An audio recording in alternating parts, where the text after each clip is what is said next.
Welcome back to the Shop Mini RC, everybody. I'm Ken, and today we're looking at the new Grom. Not the Granite, not the Typhon, but the Mojave.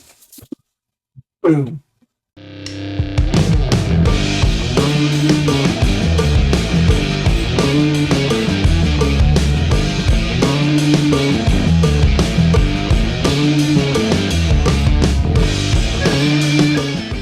Thanks everybody for joining us. Make sure you guys like, subscribe, share, and hit that notification bell.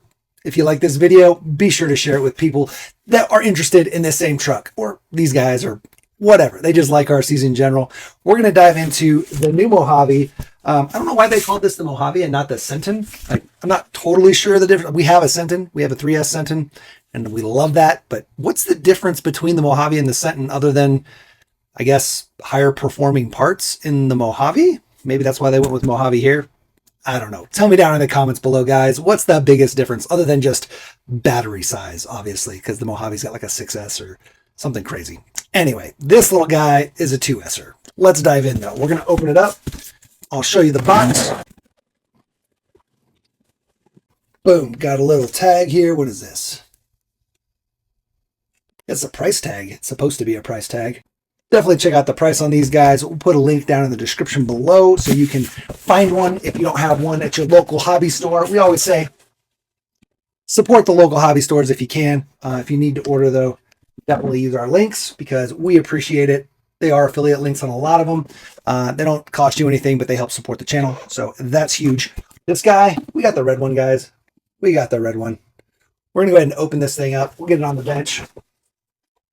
Should be fun with this and this. We're going to check them out. All right, we'll go ahead and do a quick overview here. We'll show you the box. We'll open it up, do a quick box opening, and then we're going to dive into it. We'll probably take it apart, open the diff, show you what's inside, all the cool stuff that we usually do.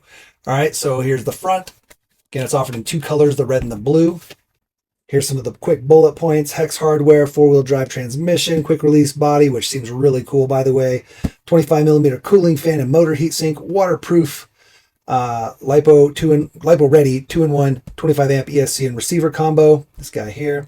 Some cool white lettered tires here, which is awesome.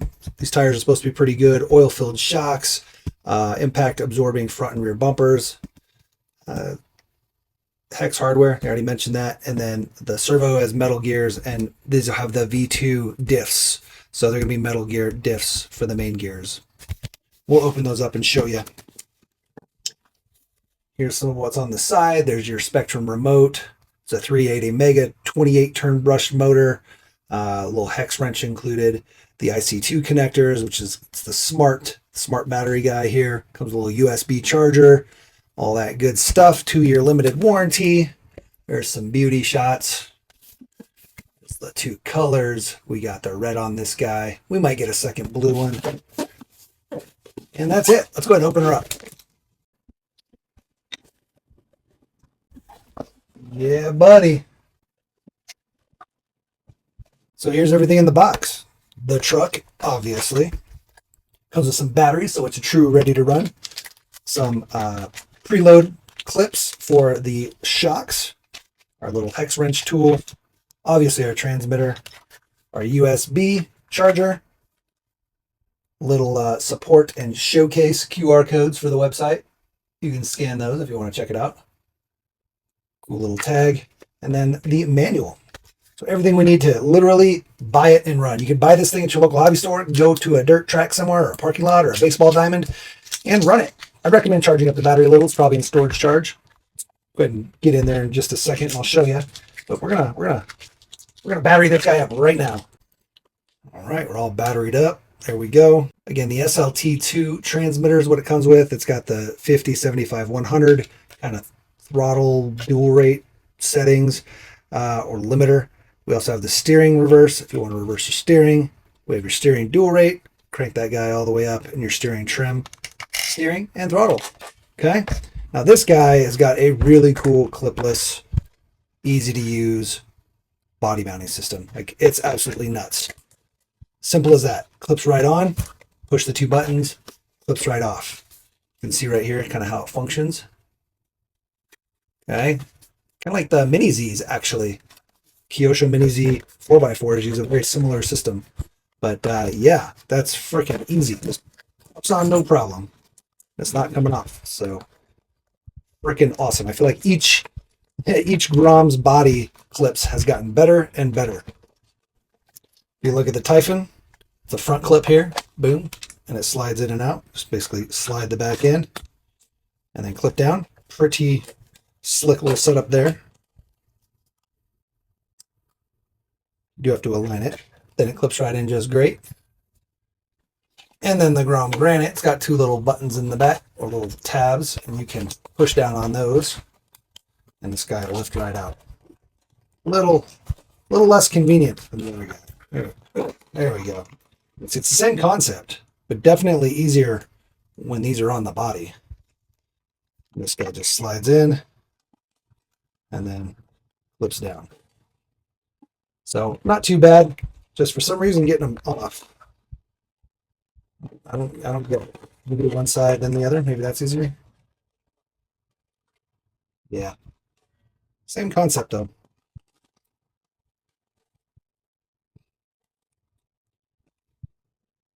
Let's do a quick compare side by side. The Sentin's definitely a little bigger. And here's the Typhon.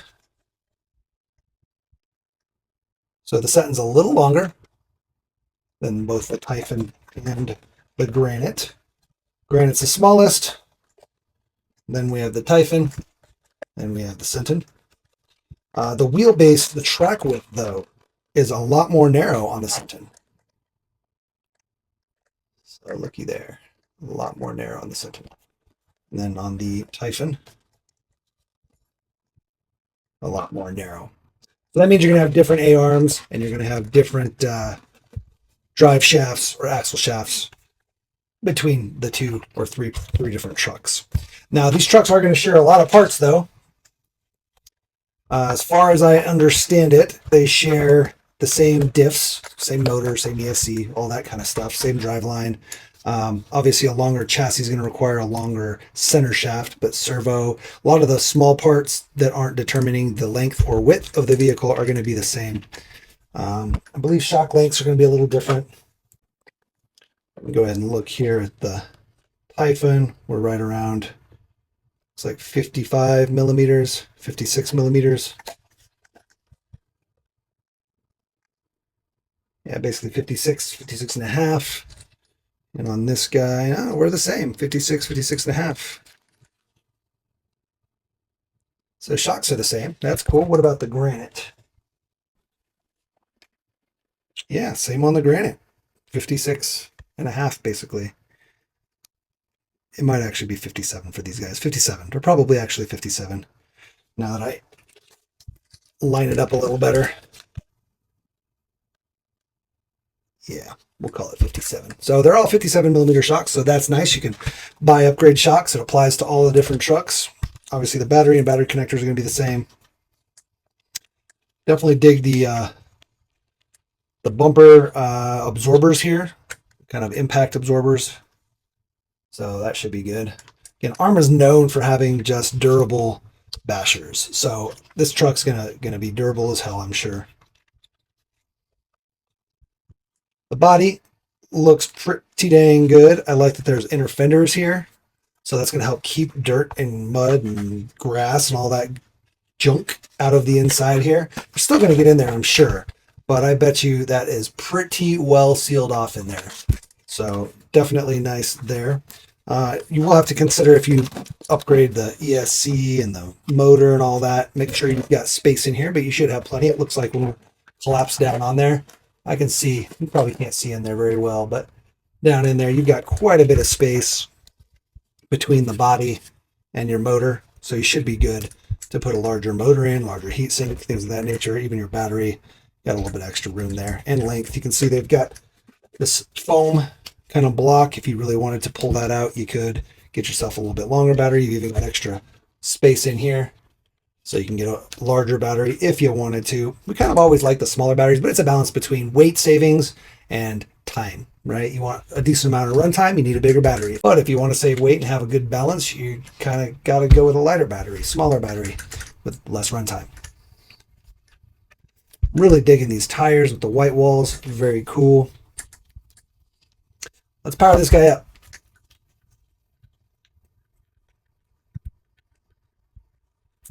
It does come with a 1400 milliamp hour. It's a smart battery. So again, you can't use your standard hobby grade charger. You have to use the Spectrum smart charger or the USB charger that comes with it. I've heard some rumors that these batteries actually kind of balance themselves. So if you have an older charger that's not an intelligent charger that can sense balance, you can actually just charge it, set to 2S LiPo. So it maxes at 8.4 volts and it should balance itself, but I haven't confirmed that yet. But I hear rumors that you can do that.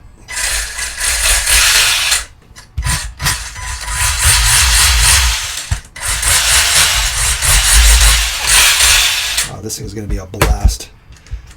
The shocks feel really good. They're nice and dampened. The spring rate's going to be a little different in these compared to the Typhon and the Granite, just because of the weight of the body.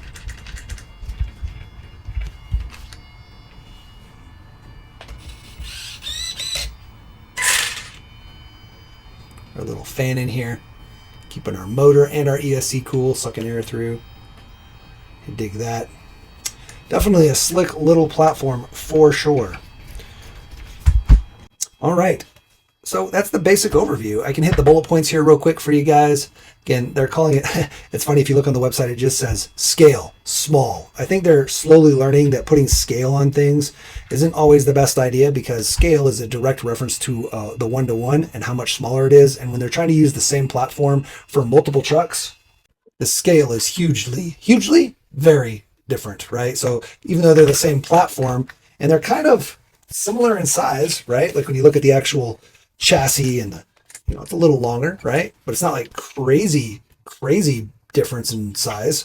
But when you look at the bodies, man, that's a huge difference, So this is almost like an 18th scale size truck if you're just looking at the body. Probably almost 18 on the dot, actually. A little long, a little narrow, but this guy is much closer to like a 14th or 16th scale. So again, when you're putting scale on things, I think it becomes a slippery slope or a dangerous road to be on. So they just say small. They also say the max speed is going to be around 20 miles per hour or 32 kilometers-ish. It's a brushed RTR, obviously. It's a mid motor is what they're calling this, even though it's kind of to the rear because it's not behind the axle, so mid. It's a four-wheel drive desert truck, off-road. Our total length is going to be 338 millimeters for this guy, and then our wheelbase is going to be 196 millimeters. The ride height's 23 millimeters. Front width and rear width are both 172. And the total height, when you include the body on it, we're at 120 millimeters, just so you get an idea of the actual size. It's got two diffs, a front diff and a rear diff. There's no center diff. Some all-wheel drive trucks, cars, bashers, race cars, whatever, have a center diff to help kind of let the front and rear independently have different amounts of power. But in smaller guys like this, especially RTRs, you're not going to find that very often. Although we do have that in an all-wheel drive Mini Z that's, this big. So that guy does have a center diff. They're ball diffs in the front and rear on those. These are going to be gear diffs that are planetary. Again, we'll open them up here in a little bit. The weight on this guy is going to be 1.03 kilograms or 2 pounds and 4 ounces. And then they have a 2-year limited warranty. Just figured we'd run through that real quick. These are interesting. Little impact absorbers. I guess the body sits right on those. Yeah. Nice. Man, the design of this body is just freaking awesome. Yeah, I see it in there. Kind of impact absorbing. Sweet. The nice thing about the way this body mounts, being that there's also braces in the center and the mounts on the sides, instead of having posts, when you have posts and you hit a lot, those start to crack. That's where things start to get weakened in your body and things like that. So this is going to be nice that it's supported here in the center and supported here on the sides. So this body's going to take a beating, and you're probably not going to crack anytime soon, if at all. Also very cool that we've got some hard plastic top skids, sliders. The drivers look great. Let's just appreciate this body a little bit. Kind of wish they had some light buckets. No, it's not really a basher thing, but lights are always fun. I like the details. Again, for a truck that's under 150 bucks, pretty good, pretty good. Can't wait to run it. We'll go ahead and do another quick rundown here of the more detailed specs. We'll go ahead and let's point out some stuff. Looks like we've got the shock oil is going to be 800 CST silicone shock oil with grease, dipped grease. The diff or crown gear is a 30 tooth 0.8 mod, and the pinion gear is 12 tooth 0.8 mod. It's got a 2.5 internal gear ratio. Again, all metal gears there. The fitted spur size is a 59 tooth with a 19 tooth pinion on the motor. And again, those are 0.5 mod with a final gear ratio of 7.76. Our tire diameters here are 65 millimeters or 2.56 inches. It's a CVD front, which is nice. And then we have dog bone rears. See them down in there. Your tires are glued, just like most bashers. The servo spline is a 20 tooth for the servo horn if you ever need to change that or change your servo, and you can use a 20 tooth that's included. And yeah, that's about it. It says 50-50 torque split, so the power is going to be the same in the front and the rear. And it's a molded composite chassis.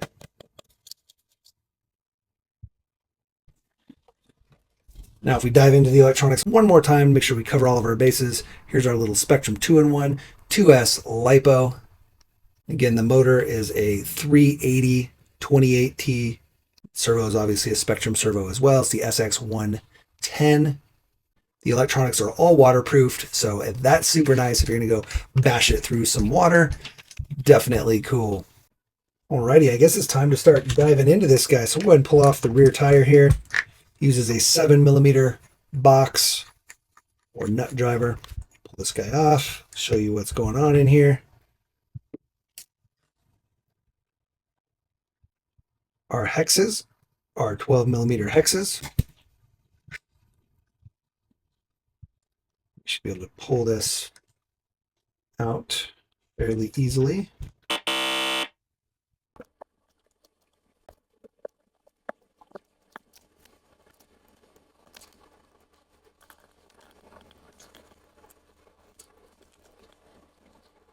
Man, these things are a pain to get off. I figured the hex would just pop right off, but it is not coming off. And that's why I never claim to be an expert. You guys are just on my learning journey with me. This guy actually unscrews. The entire axle unscrews from the inner hub, and the hex is in between those two. So yeah, we get to pull out the inner axle or the outer axle. And then the hex will come off. And then we have this inner hub area here. Okay, it's on bearings, obviously.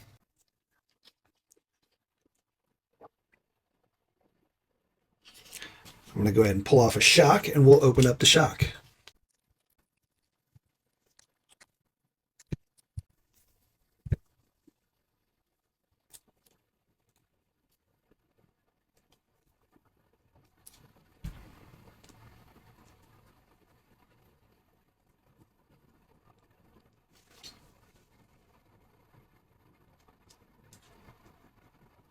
So it looks like we have an O-ring, a center bushing, and I don't know if you can see it in there, but there is a second O-ring.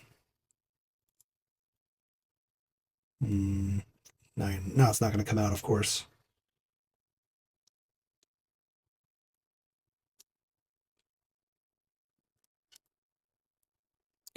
We'll go ahead and open this part up just to give you some insight into if there's a bladder in there to prevent cavitation. Looks like we have a top O-ring. This will be our shock holder. So there's not actually a bladder in there, just an O-ring.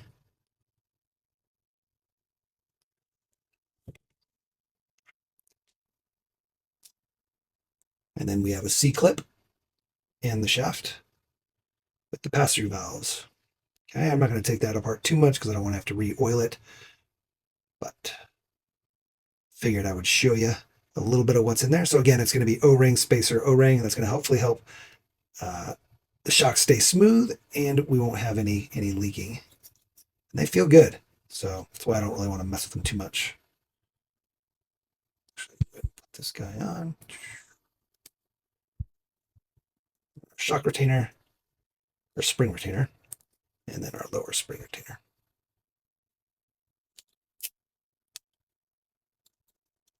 Yeah, pretty good. All right, what else are we going to go into here? Let's open up this diff. Let's see, what's the easiest way to open this up?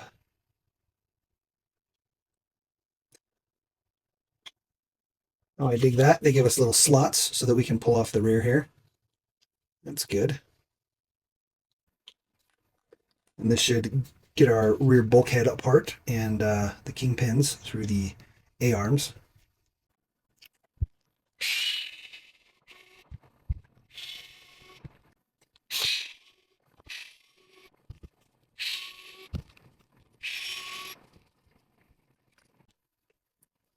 So that gets the whole rear portion off. Basically just those 8 screws, 4 in the bottom, 4 in the face. And you get the whole thing open here, which is nice. You can see the diff. You have full access to the diff. That is super simple. I love that. This guy pulls right out. Just like that. There's our dog bones. And you don't even have to take off the wheels to do it, which is nice. Pull this out just to show you. Okay, this is kind of that rear hub. This piece is plastic, so be aware. That may need to be metal at some point.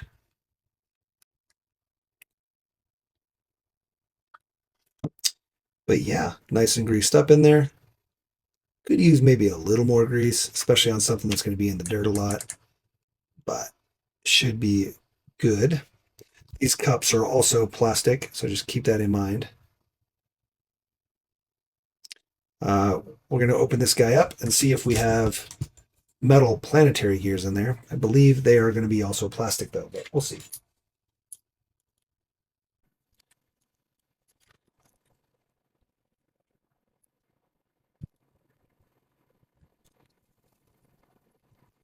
I also just want to make sure we open this guy up to see how it's greased up in there. We might need to add a little bit more differential fluid, grease, oil, whatever. All right. Nope, looks pretty good. Pretty greased up in there. Planetary gears are metal. This guy is plastic though. It looks like.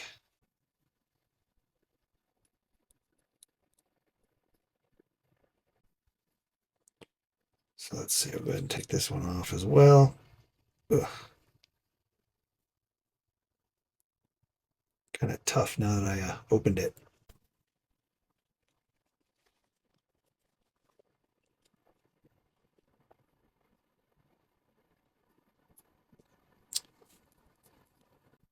Yeah, it's plastic as well. So that's unfortunate. We'll see how long they last. Hopefully it won't be too bad.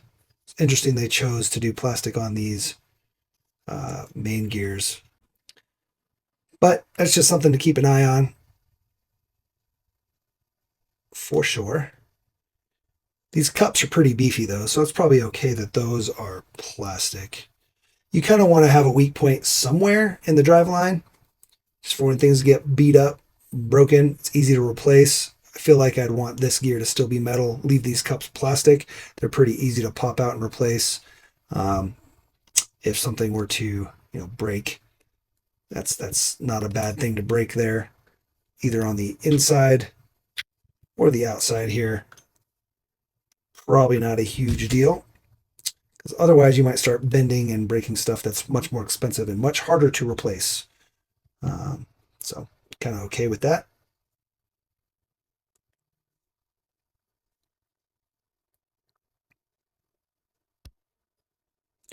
Go ahead and get this guy back together. And then we'll check out under here. Now these diffs do feel good. They feel nice and smooth, so I appreciate that. The Granite and the Typhon are both all plastic. Like this whole diff is plastic, everything in there. So I'm glad that they upgraded to the metal on this guy. Definitely a much needed upgrade if you're going to ever go brushless, because otherwise you'll just tear these gears up for sure. And then obviously the pinion in there, metal as well.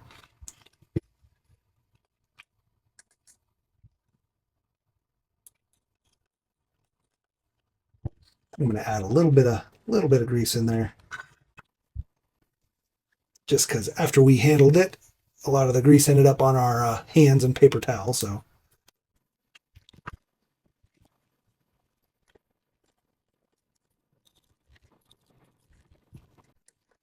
all right.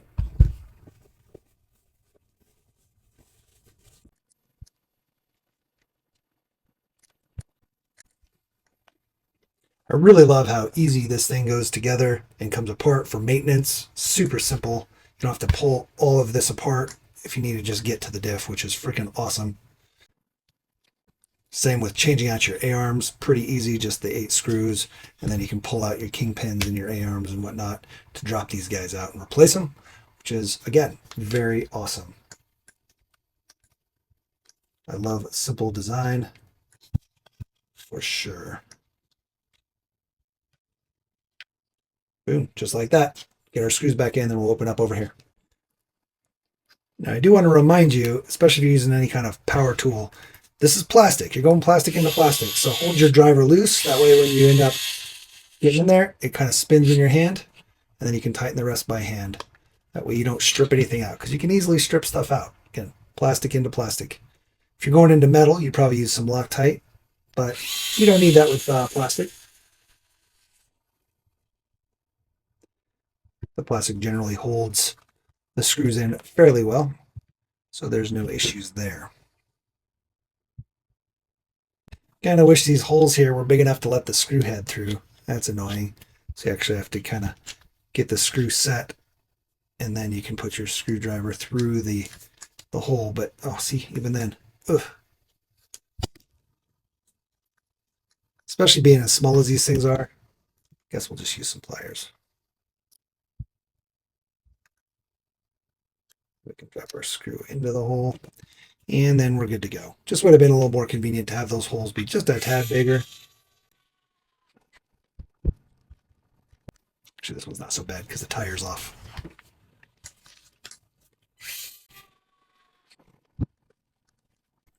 Easy peasy.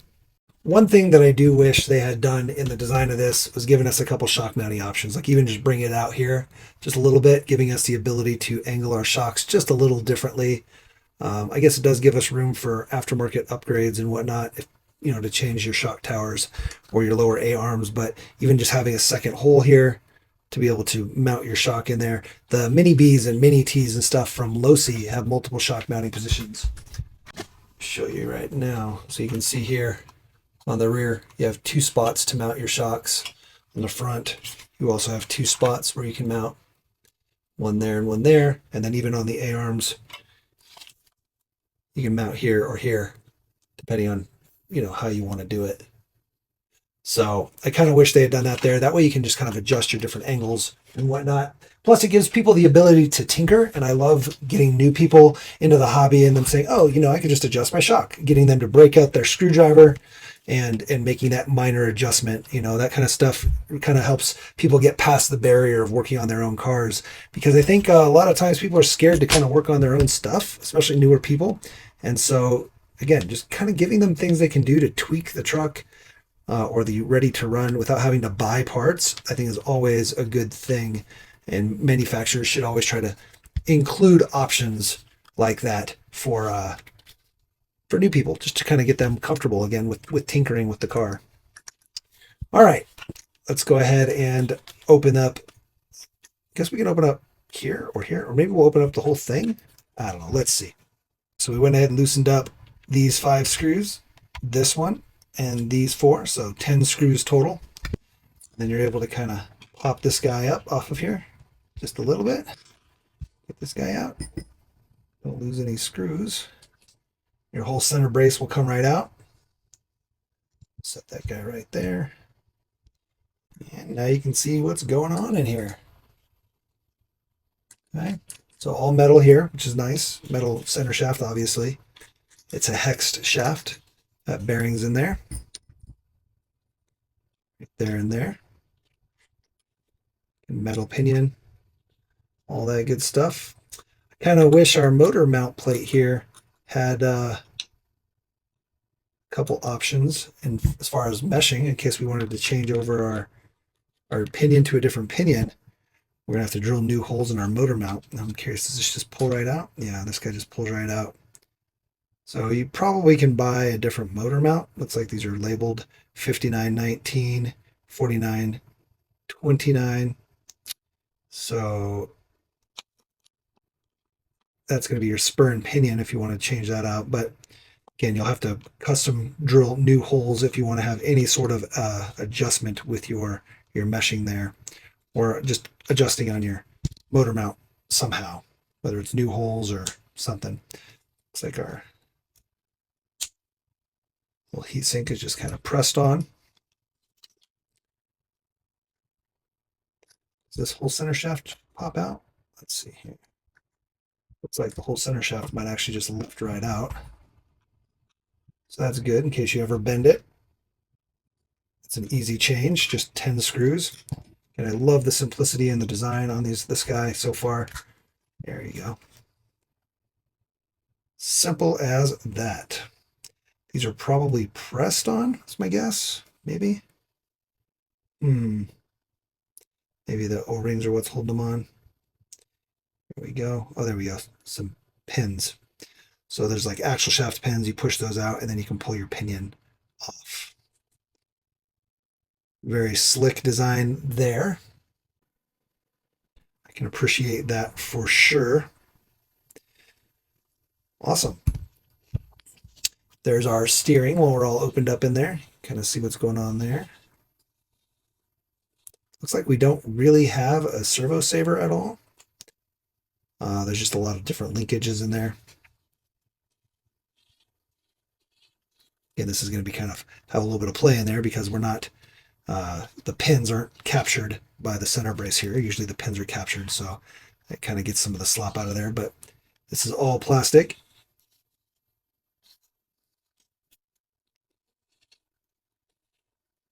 Seems good though, seems good. And nice and smooth in there though, those axles, I tell you what. Nice and smooth. All right, so I think that's it. I think that's all we really got to show. Definitely a cool little platform. I'm excited to get out there and run these guys. Again, the Typhon and the Granite are going to be the same as far as the design of the platform. Just a couple parts that are different here and there for the different dimensions. Anything that's dimension specific will be different, obviously. But you could take and slap, you know, the Typhon arms on here, widen this guy up if you want to do, make a really wide rig. Or take these shorty arms, throw them on your Granite, narrow it up, do some stuff in there. It's very cool that a lot of this is going to be cross-compatible between the different trucks all on the Grom platform. Also, the Losi NASCAR will be coming, and that's going to be another different dimension setup. So we're going to have a ton of options for people to mix and match parts from these guys. It's going to be pretty dang sweet to see what people do. I'm sure there's going to be some very creative people out there doing some very cool stuff. I don't know, maybe one day we'll figure something out that we want to do that's kind of wild and off the wall, using a couple different parts from the different rigs. I don't know. Could be fun. Try to figure out something. Maybe do I don't know, a wide wheelbase. See how big we can make it, using all Grom parts, or maybe see how small we can make it. Maybe get the shortest chassis with the shortest A arms and try to get the smallest setup possible. That could be kind of fun too. Or do both, the biggest and the smallest, just to kind of show. Who wants to see that? Put it down in the comments below. Maybe we'll do it at some point. Mix and match and build our own crazy wheel-based rig. All right, let me get this back together, and then we'll go run it.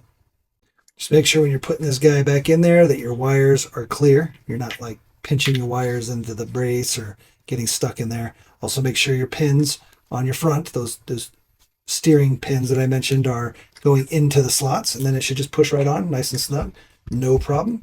And then we can screw all of our screws back in. Again, don't over tighten. So I thought I'd show you this. Now, do this at your own risk. Again, I haven't verified or nobody's verified it for me. I've just heard from a couple different places. If you're able to charge this battery with just your normal 2 charge leads, the chip inside actually will balance the cells. And so you're able to charge it. You just have to have an older charger that doesn't need the balance cable plugged in, right? You can just do a normal 2S charge. That way it knows 8.4 volts is the max. Run it at your 1400 milliamps. And it'll go ahead and charge it up to the 8.4 volts. And the battery chip inside should be balancing the cells. Now, if you're really worried about it, you can run it like this, do your charging on this type of a charger, and then every once in a while use the little USB charger that came with, and that should help keep the cells in balance. You can also just get the smart charger spectrum balance checker, or LiPo voltage checker that they have, and it will show you each cell and the health of those cells. But then you're still able to charge it from your older hobby grade charger. Modern chargers, unfortunately, they check the balance cable. They want to make sure there's a balance cable plugged in, and they won't even let you charge without a balance cable. But these older guys, they let you just do a normal charge. You can also do your balance charge. But if you try to do the balance charge, it's not gonna like it because you don't have a balance cable plugged in. So you have to do it on a normal charge, and it'll let you go.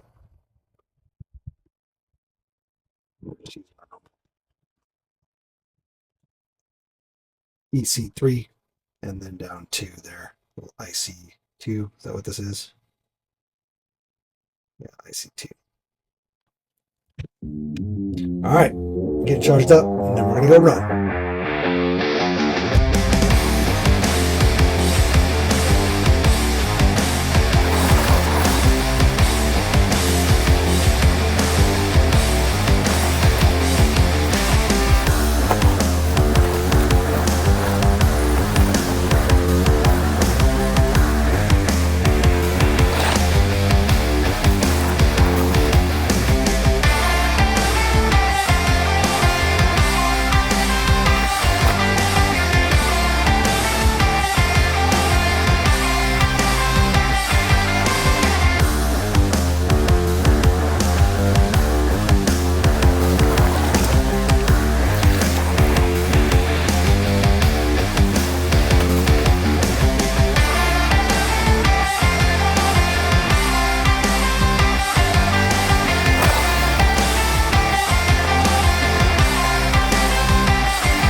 Well, I hope you guys enjoyed that. This little thing is such a blast. It was awesome on the road, out in the street, just ripping it around a little bit. Way more stable than I thought it would be too. And there's a lot of body roll in there because it's a heavy body, but it stayed. It's cool how it dips when it's turning. You just kind of dip. Oh, it's so fun. It's such a cool looking truck. And then on the dirt, it's just a beast. So good. Flies straight, like when I'm jumping. It's fun. It's fun for sure, especially for how small it is. I think there's plenty of power in it as it is, especially if you're just kind of running around a smaller track and whatnot. But if you're really trying to rip it on a large track, you might want to upgrade to brushless at some point. But straight out of the box, I think we're going to run 3 or 4 of these on that backyard track. Just stock. Going brushless would just be too much for that track. And again, it's a blast the way it is. So one thing I forgot to do, which we'll do right now, is weigh this guy out. I totally spaced it out. We'll get the weight and weight distribution. Let's go check it out. Alrighty, here we go. Boom. Looks like we're at a 46.54. So a little bit heavier in the rear. 49.51 on the left to right. We're at a total of 1,052 grams. But right at that 54.46 mark. So a little bit rear heavier, which is fine. Kind of helps it dip when you give it some throttle, which is kind of cool looking again. Such a good looking truck. They're so awesome looking. I mean, it's hard to, it looks better in person even. And I've seen the blue and yellow one. It also looks freaking fantastic. And we're going to get one of those as well. Just too cool looking for sure, especially for a little mini basher, and for the price, man, absolutely insane. So there you have it. seems good, guys. If you got any questions, make sure you post them down in the comments below. We didn't do any of the box openings or reviews on the other two, just bought them because, well, we wanted them. And so I figured on this third one, with the upgraded diffs and whatnot, I should let people know and just kind of show it out because they're just too cool. We have too much fun with them all. So I was like, I got to show them at some point.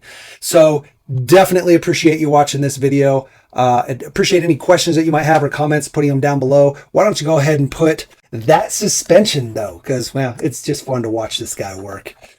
It's the double A arm, but still fun. Still looks great on the track and on the road. Yeah, and again, I appreciate everybody watching. Appreciate all the channel members and all the subscribers, and even those of you who just view but don't subscribe. However, you should subscribe. That way you know when new videos are coming. So make sure you like, make sure you subscribe, hit that notification bell, and then also share the video with people that are interested in this truck or any of our other videos that they might be interested in. It helps the channel out a ton. And if you like content like this, sharing and showing other people, inviting them to the channel, that stuff really helps, and it helps keep the channel going. Hope you guys have been doing great. Go ahead and get out there and build something awesome. Build a car, build a course, or build a community, or all three, and then smash it, crash it, and bash it. Race, crawl, bash. Don't forget to pick up some swag. And yeah, have fun. Just don't break the expensive parts. Peace.